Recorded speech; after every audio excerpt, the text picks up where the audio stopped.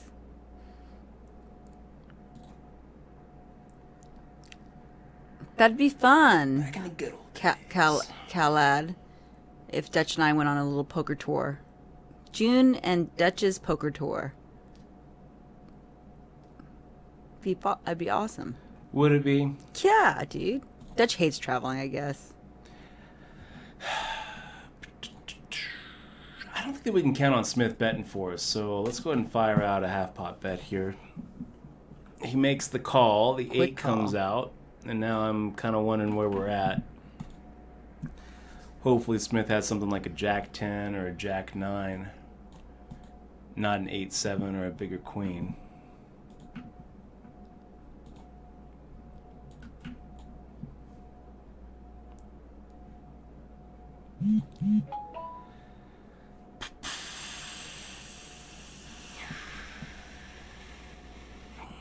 All right. See, Dutch, we can travel around the world, and people could give us food. We can visit the crew. We can stay with them. The only hand I think that we're doing well against is if he had queen 10 and we're chopping. Do you think he had something higher, like kings, aces? On the turn, I wasn't so sure, but then on the river, especially with the amount that he bet, the screamed value bet, I think he probably had something like a queen jack or king queen. He also Wow. might have been slow playing a really big hand. He might have been slow playing. Like I wonder what turn the nuts has here. A move. Nah, turn the nuts probably doesn't have anything. He has a move, you Ace know. queen.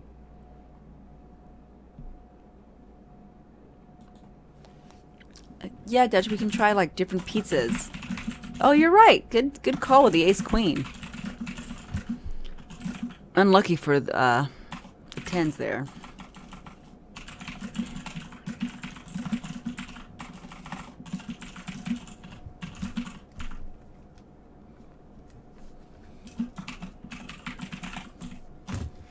Dutch, we can travel the world.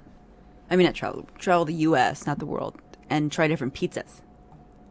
See, now you've got my attention. Now See? I'm thinking We that can go doesn't sound pizza. like such a bad We idea. only have pizza, and we travel all around. Why Best. didn't you just say that? That's what I just did. But then we can write about it could be a pizza poker blog, pizza poker podcast, the pizza poker podcast. We can podcast from our RV, our adventures. We have Ira Frizzle says, Raj Fritz the Third says, "What's the best restaurant in Vegas?" I don't know what the best one is. So, Iraj, I can tell you what my favorite restaurant is, and that's Pizza Rock downtown. But I don't really see Pizza Rock winning any Michelin stars. I think we've actually been to a couple. Nobu's good. Yeah, we've been to a couple of Michelin star restaurants in town. There's a Chinese restaurant in But the we didn't Wynn. even know there were Michelin star restaurants when we went. So. Nobu at Caesars has a Michelin star. The truth is, though, I would rather go to Roy's Hawaiian Fusion over either one of those places. Yeah, I don't know. That It might depends. be one of my bet. I don't. my I favorite think picks. I think I like Nobu over that. I also actually. like Mon Ami Gabi. Shiva. in- That's in what it Paris. is. I think That's a her great, name. I think that's a great spot too. Oh, Monami Ugabi is really good. It has Yeah. a really good. I Really learned good how to bread. make brie because they have a really good brie appetizer where they bring you some brie and some honey on top with I think almonds and garlic. But I learned how Yeah. to do it myself because it's so delicious. Vice Chick, great to see you. By the way, is pot legal in Vegas? Yeah, I think so, recreationally. right? Yeah. I mean, as much as it can be, there's still that federal law, that pesky federal law, that makes it a felony. But on the state level, it's legal recreationally. You still can't drive while and while you're stoned. You can't smoke weed in public places. But if and if you're in the comfort of your own home, you're at least under state law allowed to smoke it. You're allowed to possess, I think, up to an ounce. They still don't have the recreational dispensaries. I don't think there's anywhere in town that you can just like walk into a retail store. But there's plenty of places to get it. Weed Maps. Go to weedmaps.com or whatever, and get someone to deliver it. I guess. I don't know. I don't really smoke You know a lot of weed awfully a these lot days. for not being a pot smoker. Yeah. I don't smoke a lot of weed these days, Vice Chick. But if you wanted to share a joint one of these days, I probably would. Maybe Michelle would give I don't give smoke me pot. I don't like permission. it. You guys are awesome. Hey guys, we're gonna be right back in 3 minutes and 25 seconds. Don't go anywhere. We got a tournament to win. Yay!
We are gonna like take over the poker world.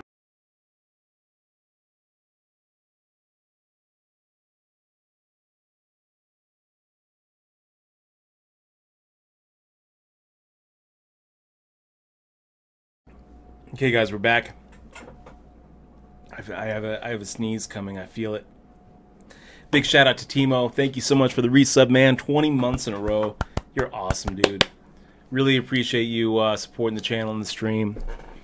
Money Miser wanted to know if you're playing the circuit events next month at the Rio, Dutch. Are you playing any of those events? I'm not playing the prelims. Why not?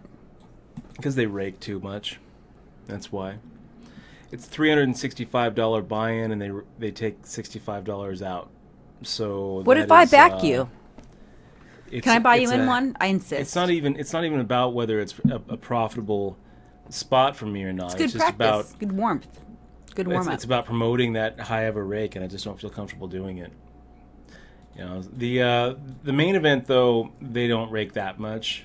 You know, I think it's a 1650, and they're taking 150 out. So they have the main event rake a little bit under 10%. Yeah, but Dutchy, shouldn't you support casinos that have poker tournaments? Not when they rake them so much that they're practically unbeatable. But Dutch, you're a very good player. I don't understand why you wouldn't play. I don't believe in rake. Well, you know, I'll back you, dude. And poker is just as much about the shots that you don't take as the shots that you do. I just don't. I don't feel comfortable playing in WSOP circuit prelims when they're raking close to 20%. I just don't feel comfortable doing it. I feel like it's too much. But the main event, I'll play that. What if you win though? What if you win one of those? You can't win if you don't play though. That's right. That's right. You can't. I might. Will they have bracelet events? Will they have bracelet? Well, I mean bracelet events. Will they have events? They'll probably have events online. Yeah, they probably will. The games will probably be pretty good that week online. Probably good live too. I might be in LA though. The LAPC is going on at the same time. I think that the LAPC main, the WPT main, is going on that weekend. Oh, really? The same weekend as the main for the circuit? That's right. Oh, that sucks. So that's a 10K down in LA that I'm thinking about playing. But at the same time, I'd have to drive out there, find a place to stay, and or I could just play the Rio for 15% of the prize pool, 50% of the prestige.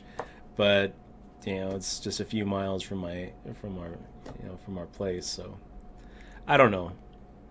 By the way, Sooner BMW, really appreciate you being here, and thank you so much for keeping the sub going. It really means a lot, and it keeps the channel alive. So thank you so much.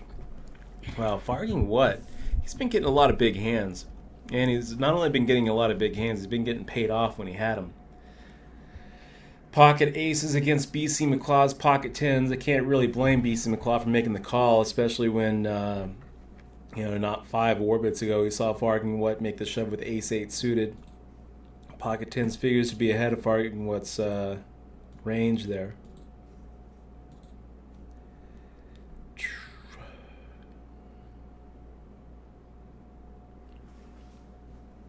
Oh my gosh, this sneeze is just staying right there. You're supposed to look at a light. Look into the light. Don't look into the light.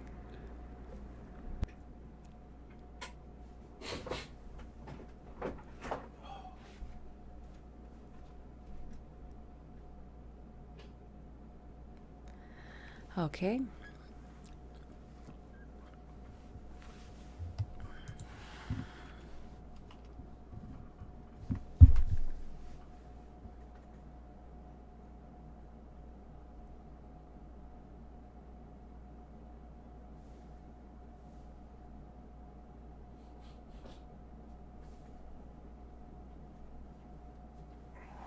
You calling here?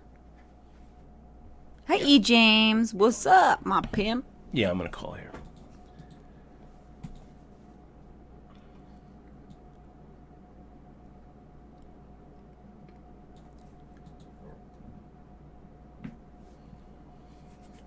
What do you have? Jack of spades, 3 of spades. Some nothing. Meow, meow, meow. Meow, meow, meow. Making the fold. It's good to see you, James. E. James always pimping. Hope that life is good.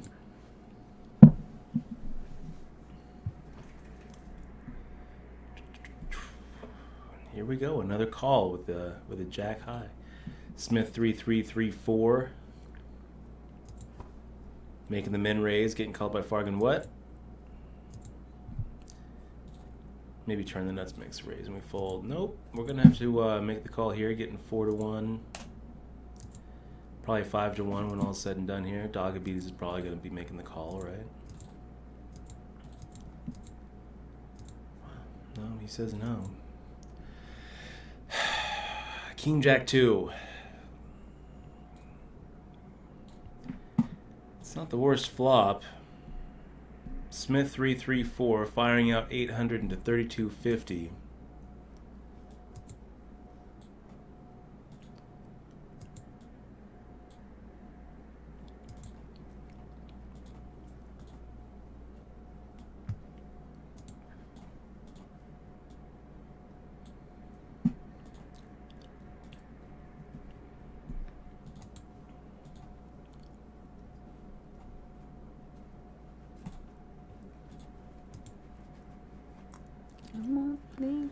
Wow, Smith. I don't quite see how you don't get the rest of it in there.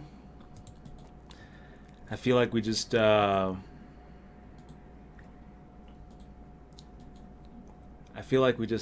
a third of our stack, because if we make the, I mean, we're checking there to induce the bluff, putting Smith on something, you know, something like an ace queen or ace 10. If he's got a king, I'm fully expecting him to fire out. If he's got a jack, I'm expecting him to fire out. And but I just don't think that he's calling with worse than what we have. So we make the check to induce the bluff, planning on calling, and instead, here he is with a king. Two's full of kings, and he just checks back. Strange. His bet sizing on the flop and the turn kind of got me. You know, firing out a quarter-size pot on the flop with top 2 pair, and then firing out another quarter-size pot on the turn with top 2 pair, made me think that my middle pair was actually the best hand. When the 2 came on the turn, now I'm not too worried about kicker problems. Now, you know, like a queen jack we're splitting with. Ace jack, of course, is still kind of messing us up, but I just didn't really think that he had that. It's interesting.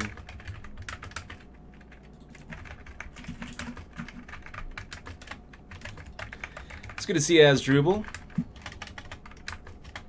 And E. James 5 just got back from 4 months in Australia. It sounds like a good trip, man. Sounds like that was, sounds fun. Sounds like you had a good awesome. time.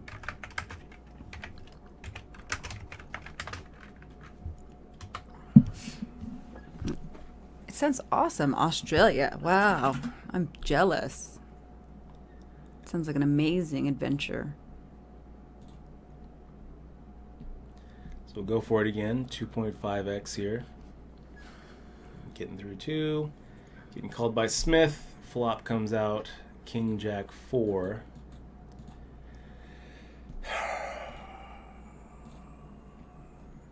And yeah, let's go ahead and fire out a half pot bet.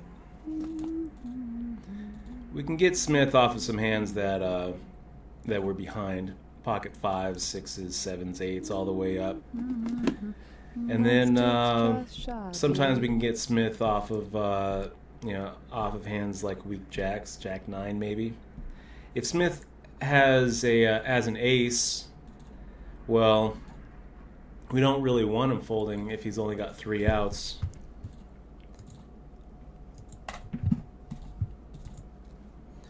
But there's enough in the pot there, especially compared to our stack size, that it's worth it just to go ahead and claim the equity that we have.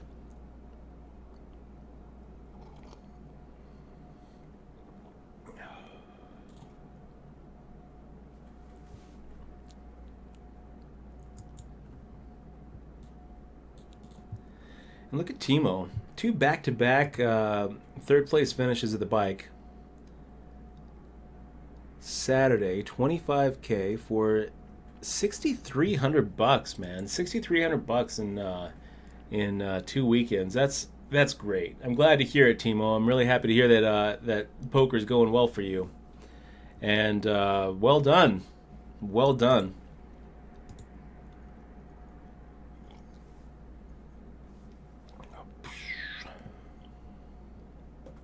Nice job, man.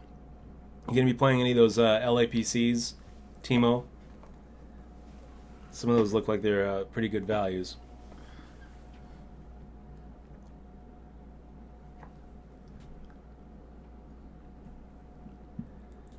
All right, a little ace-3 suited. Unlucky Grover making the open limp under the gun. Oh, it's Unlucky. I thought it was unlucky. I don't know how he's going to pronounce that. I think it's Unlucky Grover, but I don't know. Uncle Unlucky. Unlucky I Grover. don't know. I think it's supposed to be Unlucky Lover. I don't know.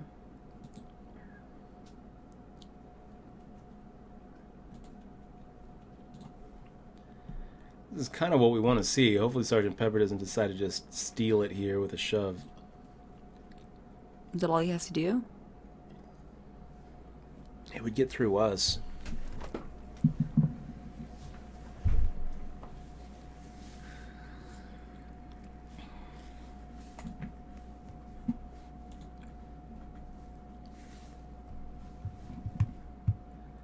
think we're probably going to take a stab at this if everyone... Man, we're up against 3 opponents. And it's a pretty wet board. You know what, though? The hands that they're going to call us with, a pretty good chunk of them we're actually ahead of. You know, we actually get the bigger aces to fold unless... So let's take a stab at this. Let's see if we can't just take this down. Oh, wow. You sure did. Nice. A lot of times if we get called there, we're getting called with hands like Queen 10 or King 10 or King Queen where we're actually ahead of.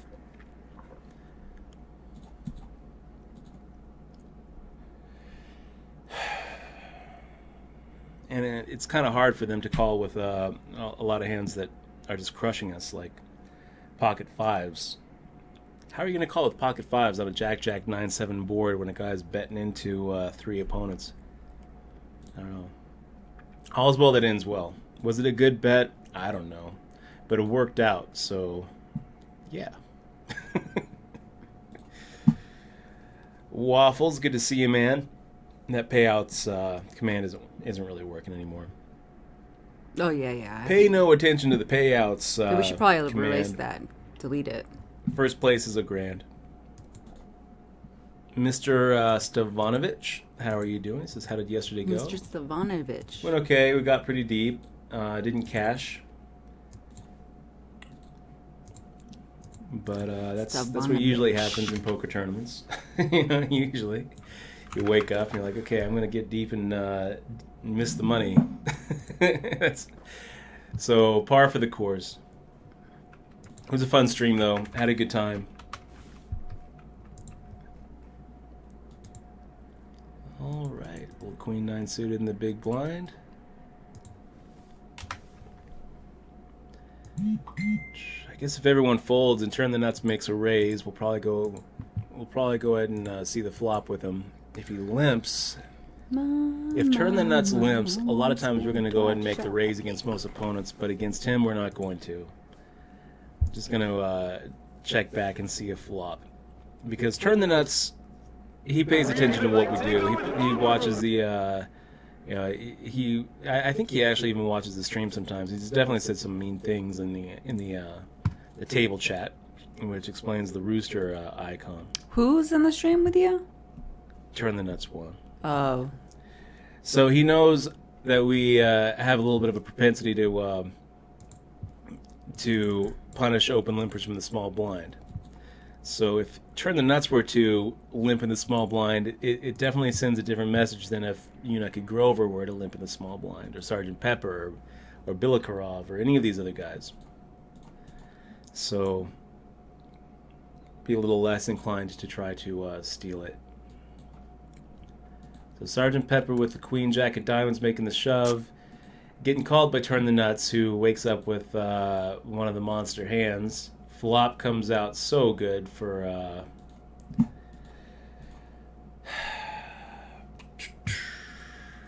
Oh, they moved you Sergeant here? Pepper. Or did they just kick me off here? But Turn the Nuts hitting one of his 6-outers. Yeah, they moved us. They broke the table, I think. So 47 out of 72. Oh, they wrecked me. I don't know where you're at now. Wookie Way, good to see you, man. Yep, they sure did.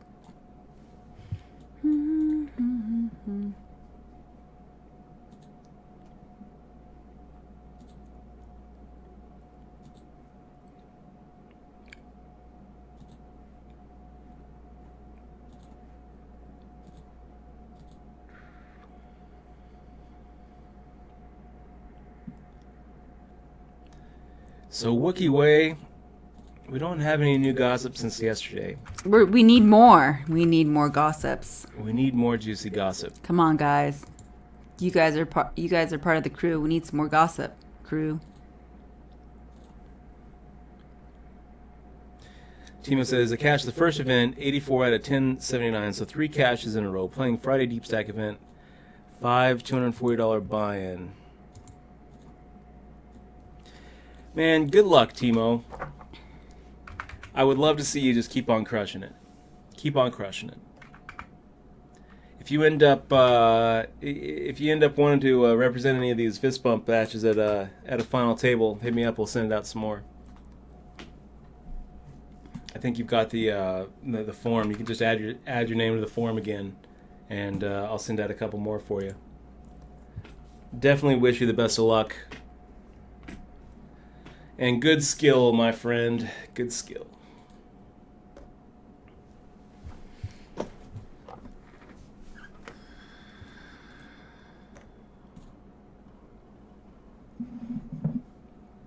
Seth Mack, by the way, subbing 10 months in a row. Really appreciate that. 10 months in a row, keeping the channel alive, keeping the stream going. If it weren't for you, Seth Mack, I probably wouldn't be doing this. So thank you very much for your continued support of the channel. Thank you for being an awesome part of the crew.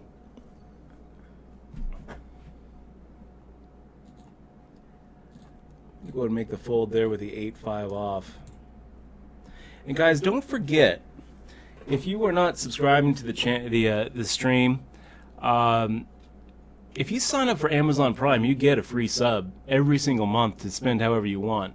And Amazon Prime is one of the best values you can find online right now. Not only do you get free shipping on everything you can buy on Amazon, you also get Amazon Prime Video, which is kind of like Netflix. Yeah, you get free games on Twitch Prime, and it's just a really useful, great service, and I would recommend it. I'm a Twitch Prime member, and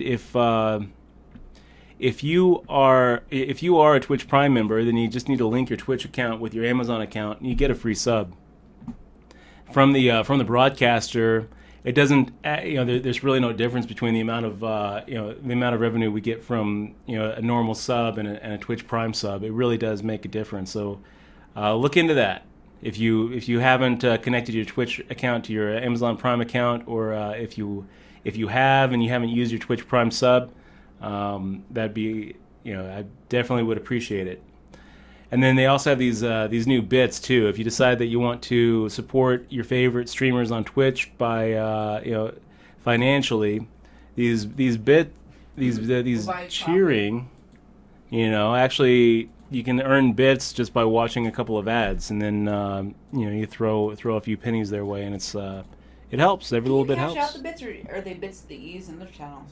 And no, I get money for them. When you cheer in the channel, I get money for that. Yeah. Every month. Cheer for you. Really? Yep. Didn't know that. Did you get my whisper? No? Oh, I did on Facebook. Oh, That's why. okay, let me take a look. Take a look. Let me get your whisper here. It's not really a whisper, it's just something funny. Filling up the cup. Is it, Thank you, Eximoa. Thank you, Eximoa, for that cheer. You're awesome, I'm almost out of Eximoa. cheer bits, so I have to give it to you. I'm laundering my bits through you. So how much do they limit you? How many bits can you actually get for watching Oh, I had ads? 120, and then I think it's every few days they let me watch ads. I watched a bunch of ads in one day. I think it's limited per week, probably.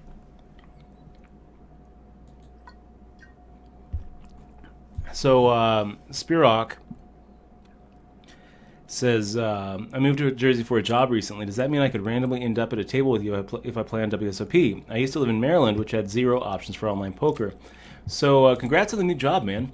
And nope, Nevada and New Jersey do not share Oh, they don't? traffic. It's Delaware? Delaware and Nevada share traffic, but New Jersey is isolated by themselves. There's been some talk and some, it could move really quick.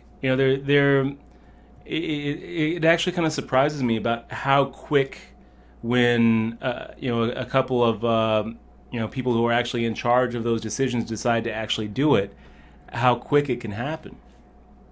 But it hasn't happened yet. So New Jersey's by themselves, and Delaware and Nevada are playing are playing these tournaments together.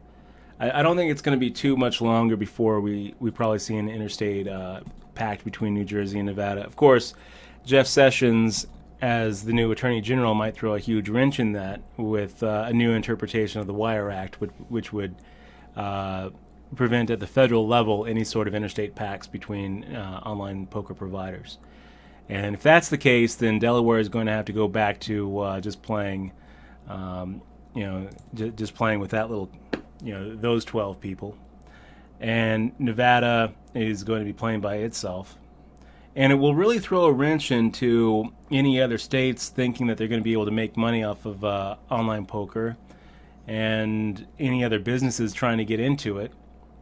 Because if you're limited to just the traffic in a single state, and you know that is never going to change, then that definitely affects the EV equation when you're trying to make a business plan. So WikiWay, we actually did talk about what does it say? They are no longer associated with THR. I'm not sure what that abbreviation is for.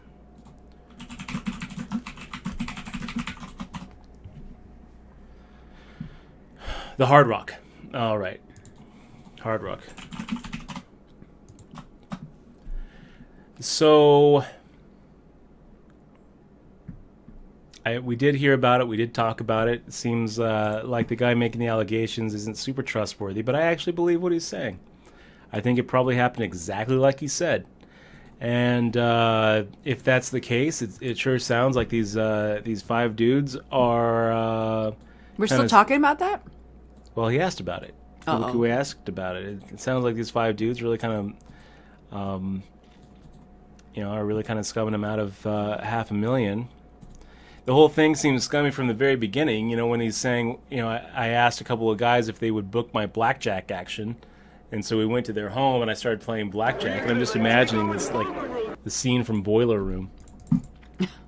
I'm just imagining Giovanni Ribisi sitting there with his blackjack shoe, and it just seems to me like, wow, this was a bad idea from the get-go. Hey, by the way, we got Jai Rule subscribing with Twitch Prime. You're awesome, man. Really appreciate that sub.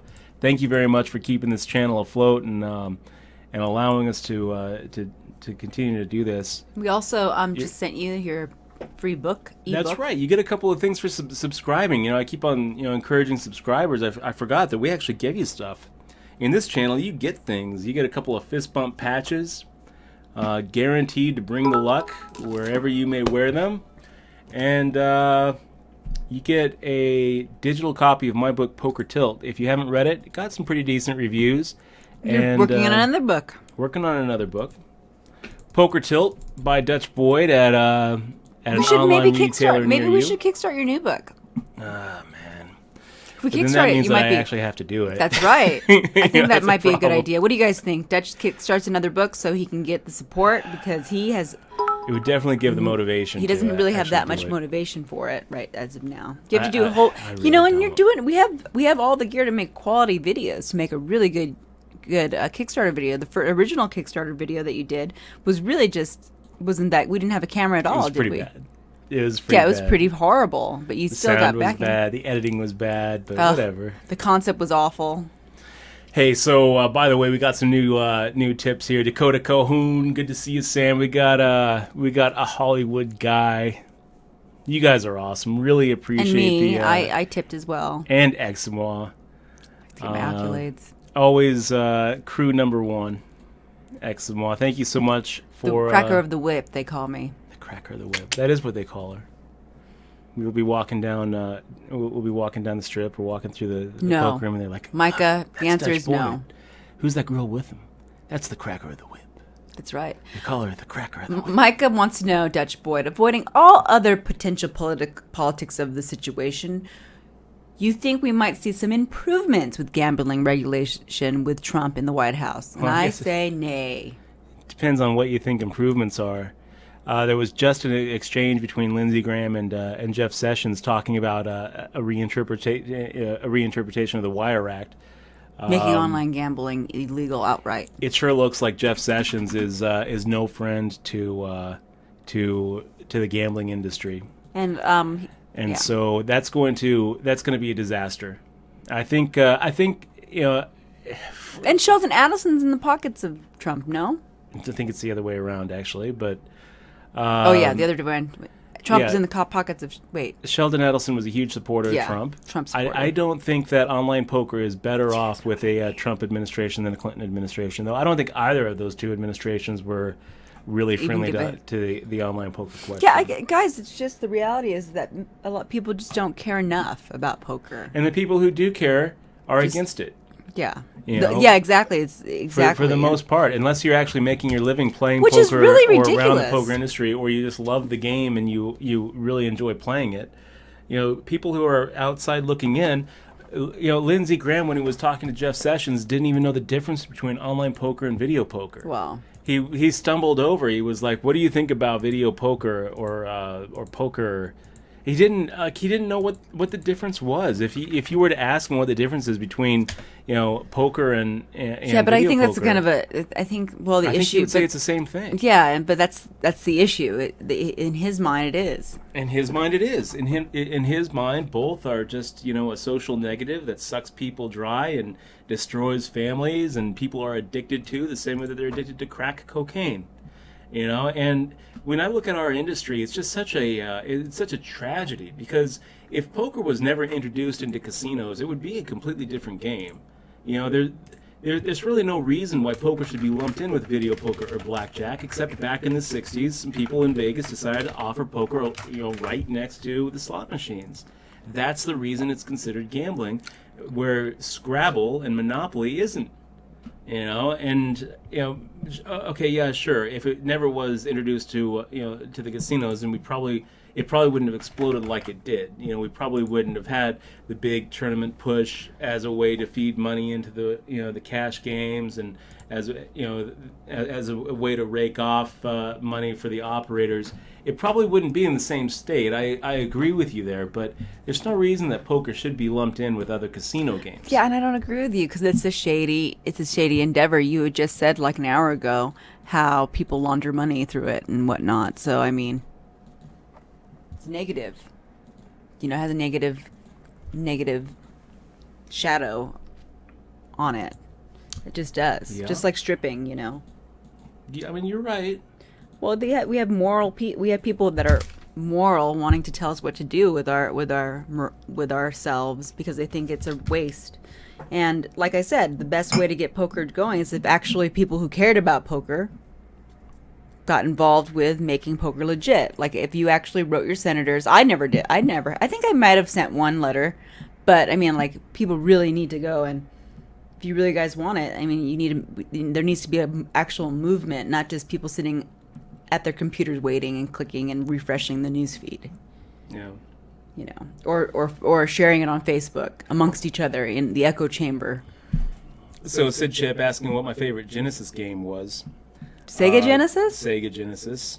That's easy. Sonic the Hedgehog, dude.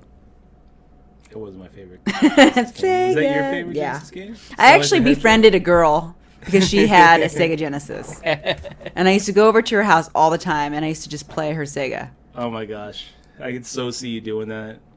Little 10-year-old Michelle. 12-year-old. It was in Washington. She was like my only friend, but she had a Sega. My other friends didn't, and then we had got a Nintendo. Then people would come over to our house to play Mario Kart and stuff on Nintendo. My favorite Nintendo game was Aerobiz. What's Aerobiz and Uncharted Waters. Yeah, you talked about Uncharted Waters. So good. I guess Uncharted Waters, is my all-time favorite game from back then. But it wasn't on Genesis. It was on NES and then Super Nintendo. My favorite Genesis game would have to be Streets of Rage. And then there was Battletoads too, which was just amazing. Yeah. Big rip-off of Teenage Mutant Ninja Turtles. Mm-hmm. but way better than the Teenage Mutant Ninja Turtles game. Battletoads was just great. Streets of Rage, I actually think it was Streets of Rage 2. And I remember the ending of Streets of Rage 2 was just incredible. Like the way that it ended, and then the song. Please, no spoilers, Dutch. It was it really caused a strong emotional reaction. 7-3 suited against Please Don't Call, getting 4-1. Yeah, we'll call. It's not a horrible flop for 7-3 suited. Now we actually have a gut shot, and we have that backdoor flush draw, which adds about another 5% to our equity equation here. So, Dutch, what is your favorite retro game? Like from the 80s? From like 84, 80s. Is that a retro game on PC? Was that a game on PC? I don't think they had Uncharted Waters on PC. It was NES. When did NES come out? I guess if you're going to like PC gaming, I would probably say King's Quest. The King's Quest series, I was a really big fan of. Was there... I never played King's Quest on PC. You know what game that I never really liked that much? I never really liked Zork. I like that game. I played it. Everyone loved Zork. I didn't really like it that much. I sucked. I only got to the second page. By the way, look at this. We got Persuade by Asking and tipping 250 bits. Damn, we're rich. High roller. Persuade by Asking. Thanks so much for the tip. Really appreciate that.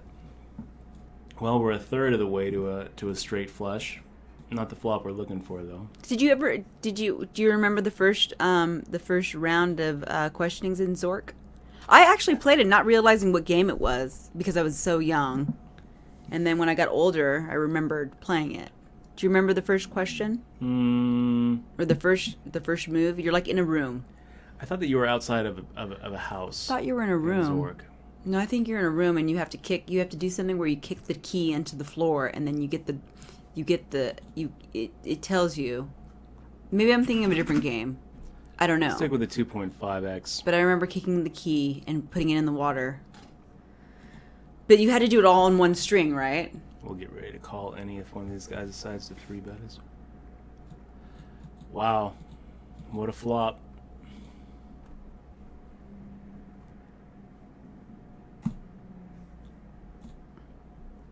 Nice.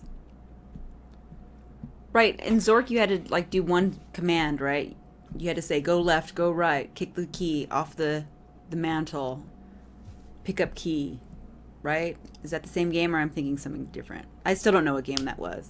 Oh, that's right. So, but my favorite game back in the day was Defender. That was a freaking awesome game that I played hours and hours and hours of. That and I think it's Highlander. Oh my god, I played so much of that. Highlander. Highlighter. Was it Highlander? I don't remember Highlander being a video game. It wasn't Highlander maybe. It was a game. Was it maybe? high. It was the car game. It's a pretty good flop for Queen Jack. Let's go ahead and fire out 2100 here and see if we can just steal it. What game was that? And if Mike 1962 decides to call, then hopefully we get a free card on the turn. Wow.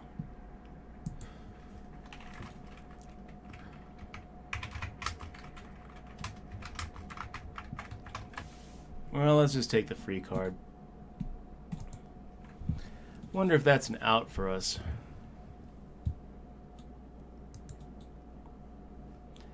It's not one of the outs that we were counting on. I don't think it is an out for us. I think that we're probably losing this hand at this point.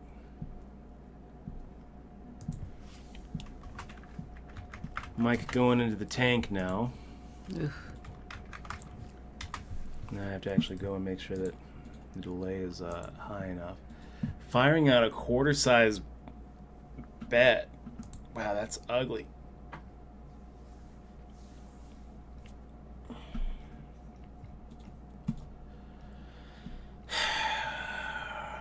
We're getting 5-1. Spy Hunter. That's There the is game. an 18% chance that our jack is the best hand. Then we're supposed to make the call.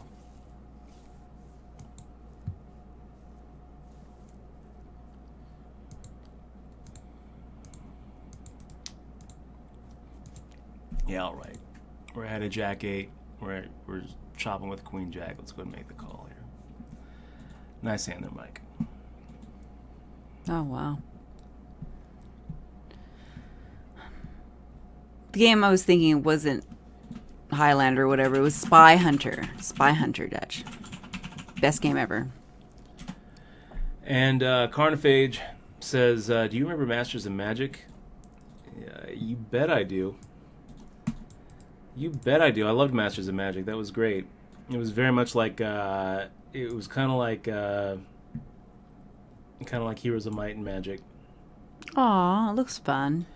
It was the fantasy equivalent of Masters of Orion, and it was Masters of Magic was really fun. Gosh, the graphics have come so far, haven't they? Yes, they have. Jesus, I'm looking at this going, God. Yes, I remember they have. playing the CD. Remember when CD-ROM came out?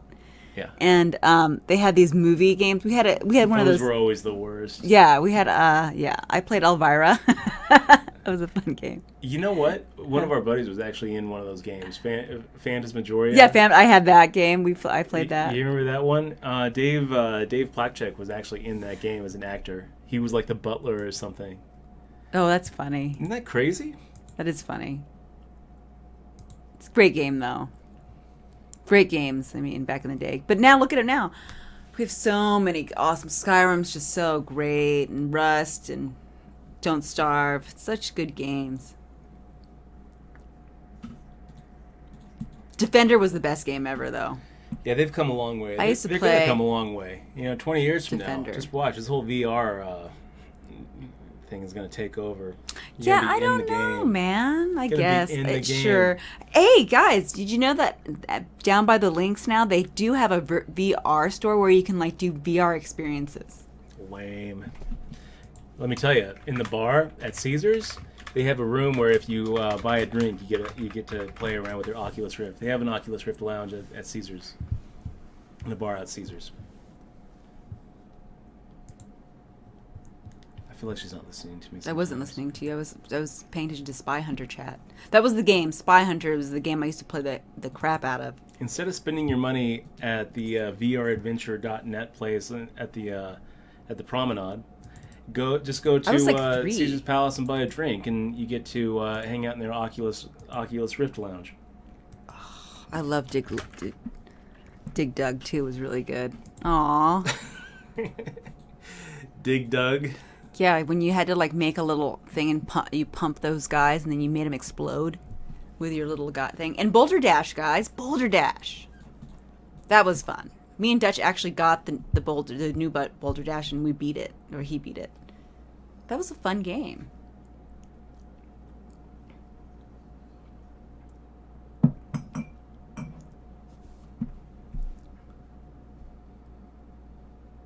Brick Breaker. I think I played that too.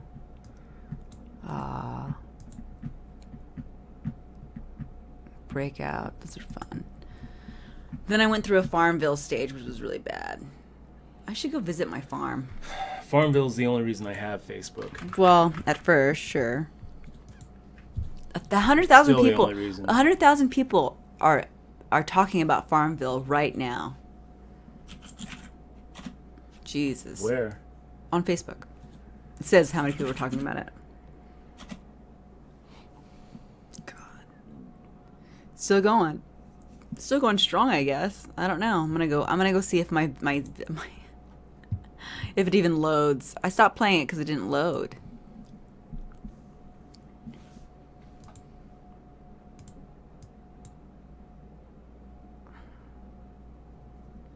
Hello, farmer. Welcome back. Okay. I agree to the updates.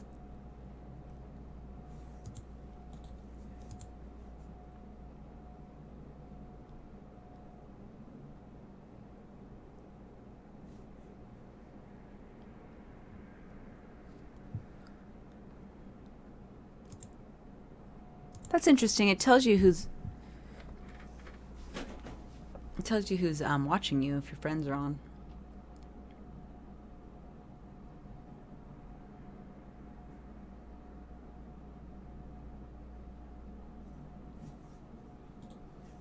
God, the kids are spoiled nowadays. They have cool games like Skyrim to compare games to. Oh, man.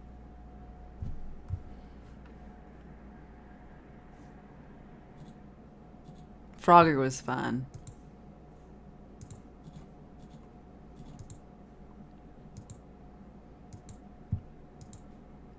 Is my Farmville farm working? Welcome back. Continue. Oh gosh. Chad Holloway just posted something on Facebook. He's doing a reaction piece on the recently announced Will Kassouf versus Stacey Madison grudge match. What's the Who do you think will win and why? Oh God. What's the grudge match? So you remember Will Kassouf, Do I? the ex-lawyer out of England, with his speech play, and he had a big confrontation with Stacey Madison where he basically schooled her. You know, who do I think is going to win that match? I mean, geez, is there really any question that Will can play circles around Stacey? I mean, he did it in front of everybody. I don't think it's even going to be close. That's I'd love to see Stacey win it, but no, she's not going to. How do I leave this farm?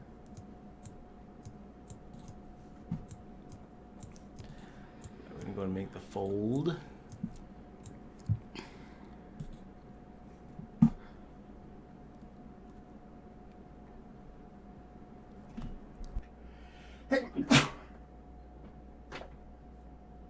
Oh my gosh, I've been holding that in forever.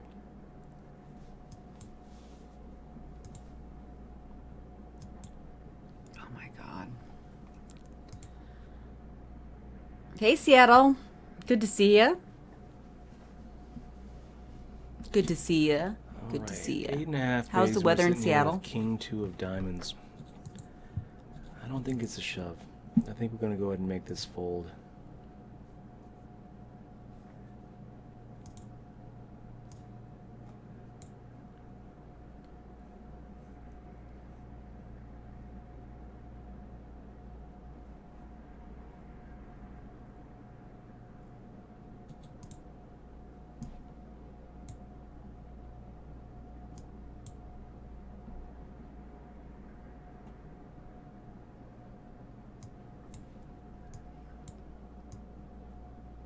Oh my God, what happened to my farm?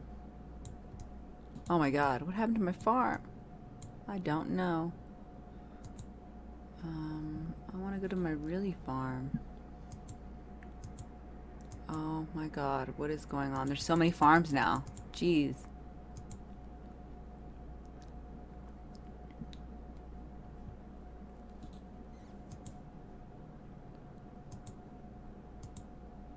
Oh my god, I'm so interested now.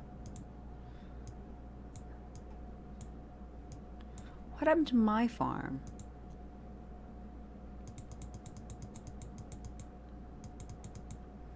Home farm.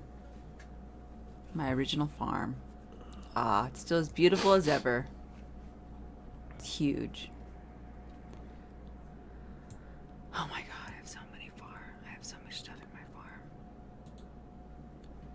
I have a pony. Making the fold there.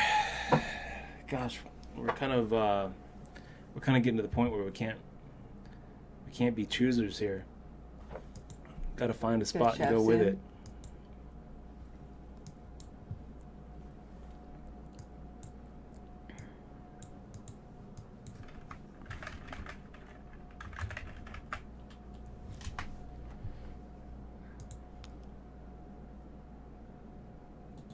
Yes, I played that pot farm. There was a parody. Looks like Justin Bonomo is trying to build a PC rig with.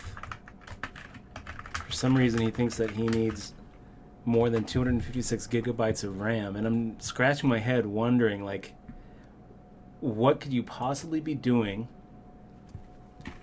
on a home-built PC rig that would require you to have more than 256 gigabytes of RAM?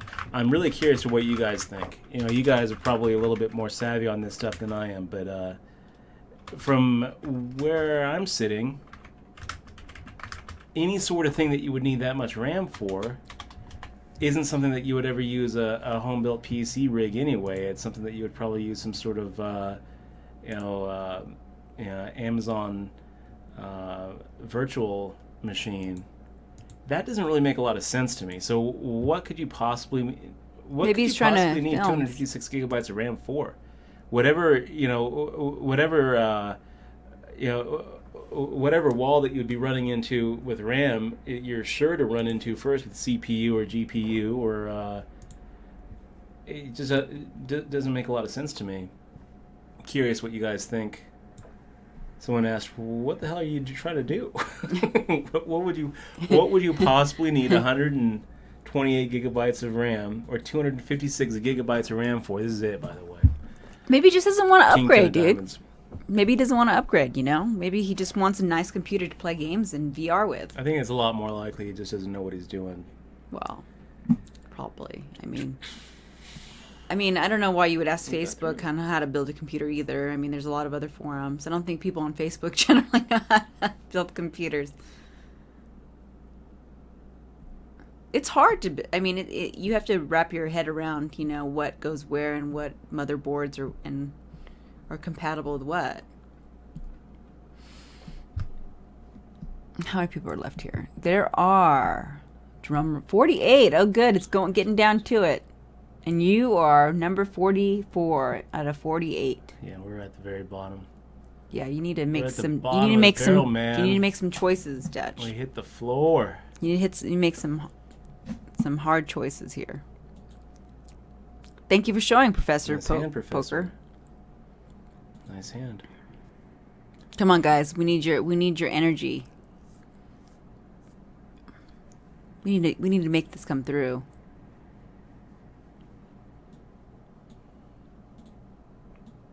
Smooge McGee. Is that how you say it? Would it be smart, Dutch, to invest in marijuana stocks? Probably, I would think. I wouldn't see why not. Well, why not? It's because Jeff Sessions is now in charge of the AG office. What I would invest in, cracking down at a federal level on weed businesses. Well, I wouldn't put all your money into the weed stock. I would definitely, though, invest in games. I think that's a pretty good sector to invest in. Video games and video cards, like and anything that you guys use, you know, that's honestly, a good thing to invest in. I'm long on. I think Amazon's a good stock to invest in.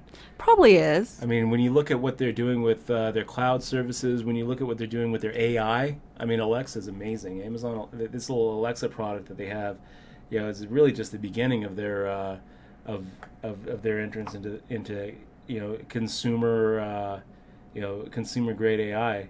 and then this Amazon Go that they're starting to go with. I mean, that could revolutionize the retail space, which is some ridiculous like $45 trillion a year industry.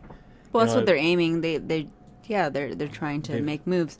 Not for only sure. do they have the But they also might get broken up because they might be making a monopoly. I mean, They there's still a lot of competition. even if they get broken up, I don't really think that I don't really think that would really hurt their stock price that much.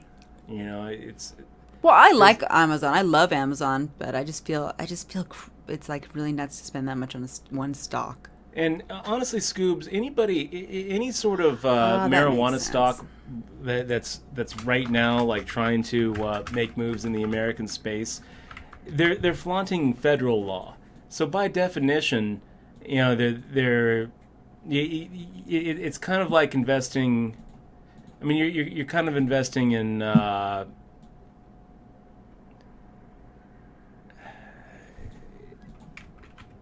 You're investing in a criminal space. You guys know that I'm for the regulation and legalization of weed, but it's still illegal on a federal level, and that trumps state Oh state wow! law. Come on, Dutch. Free rolling there. So anybody who's trying to IPO a marijuana-based stock that's doing any business in America is breaking American law, and I don't know if that's the kind of business that I would want to be investing my money in. Well, not all of it. So I don't know. I think it's still a little too early. Well, I think that I think it's good to invest in if you can get a good price on a good stock that you feel like is going to do well. I don't see why. I mean, you'd have to obviously read what their intentions and goals are and whatnot in that kind of case. Pretty good flop. Nice job, Dutch. Nice job, So we get the double up. We are no longer in oh shit territory. Well, I don't know. It's still oh shit kind. I think you're still pretty. We're looking all right now. We got more than 20 You're bigs. still 41. Or no, wait. You are now. I guess you're all 29 out of right. 36. You're all right. I guess.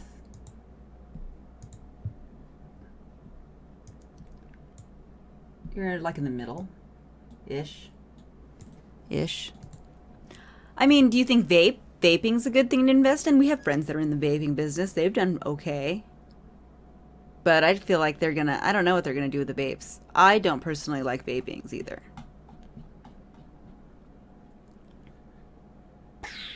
So I just didn't think it's, I mean, I don't know. But I think with pot, though, with the situation of legalization, I think there's just like a lot more people that smoke it. A lot more people that are for it than against it nowadays. So I think it's leaning more to people are not being prosecuted. I mean, they let people out and stuff now, but they're gonna rearrest them. I had always hoped that Obama was just going to pardon every single person who was in prison for possession.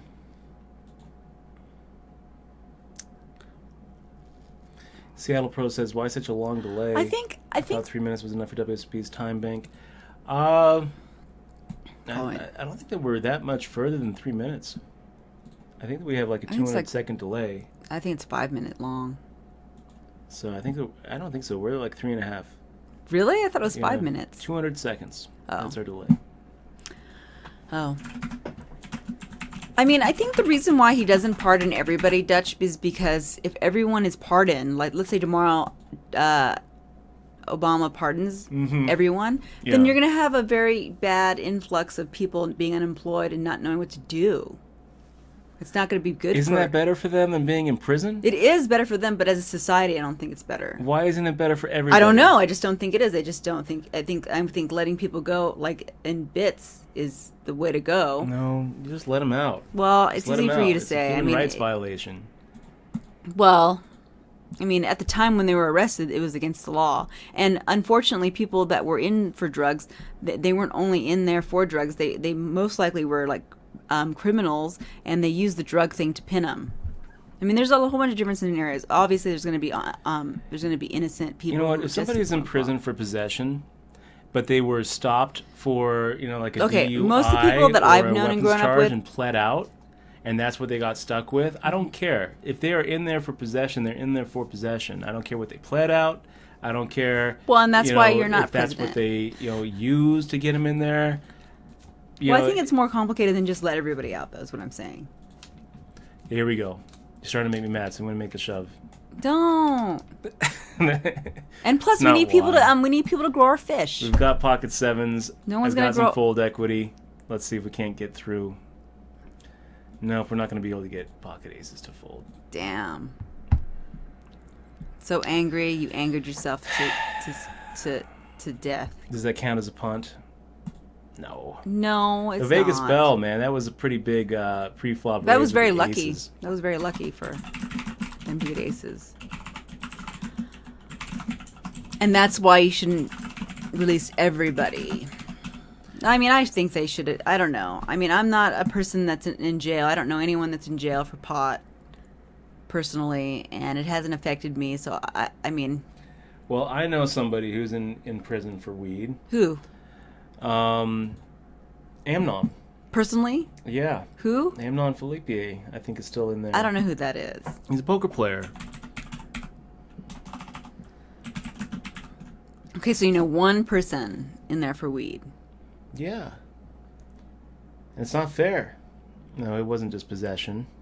But, Well, he had his chance. You can be a lawyer, Dutch, and you can help them all get free. all right. That's what you Sounds could do. I don't know if he's still in prison. He just was. Yeah, I just don't. I mean, I getting hate out to. soon, I think. I think that I think they should eventually free them all, but I don't really know the circumstances. I don't think you should blanket free them. We don't know the circumstances. I think that they should. It's a blanket I pardon. think that we should work on our mental facilities, though. Mental health facilities, for sure. I mean, it's more complicated than just flipping on a switch, flipping off a switch. That's all. I mean, right now they're making Doesn't seem like it has to be. as a country, we're making the right moves, though. I mean, as a people, a lot of people are okay with the pot. Okay, guys. Just say no to drugs, guys, and don't so do we're busted fentanyl. out. We're shutting it down. You guys are awesome. Really appreciate you being here. We're going to be back I'm here sorry you on punted, Monday. Dutch. I'm It sorry. wasn't a punt. It wasn't a punt. We had a pocket pair against a guy who we Goddamn figured had punt. at best overcards, and we thought that we had some fold equity. If we had pocket kings or pocket queens, it's going down the same way. And the way from where I was sitting, I was thinking pocket sevens was in about the same spot. I think so. sevens is a good hand. I thought it was too. I thought that we were ahead, and I thought that we weren't going to get called. Well, yeah, it sucks. Yeah. Okay, guys, that's going to be it for the night. All right, You guys are all everyone. awesome. Really appreciate all of Yeah, you being thank you here. guys for continuing your support, and don't forget to follow us. And we'll be back on Monday, 7 o'clock, and don't forget to follow Dutch on his Twitter.